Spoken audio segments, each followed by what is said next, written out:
أعوذ بالله من الشيطان الرجيم بسم الله الرحمن الرحيم یو 50 نمبر آیات تی سورة آل عمران دریم سپارہ ان اللہ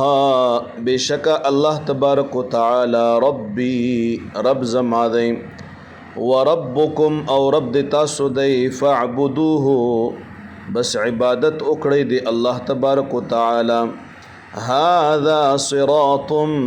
مستقیم دا برابر او نیغا لار دا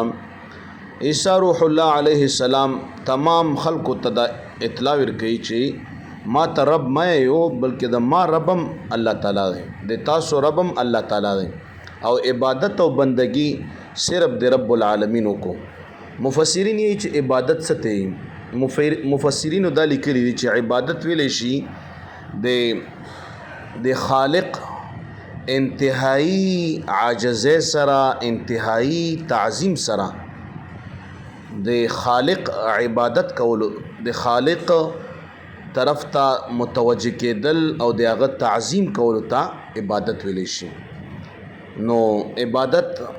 یقیني چې د هغه ذات په کار دی چې چاته د عدم نه وجود لرا وسته او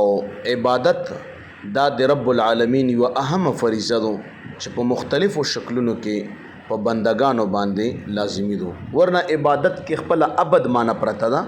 او علما په دې باندې پوهیږي چې عبد ویل شي بندګۍ ته نو په عبادت کې بای چې د تا بندگی عاجزی انتهایی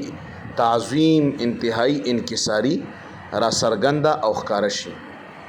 الله تعالی موږ تاسو صحیح بندگان د رب العالمین جوړ کی صدق الله العظیم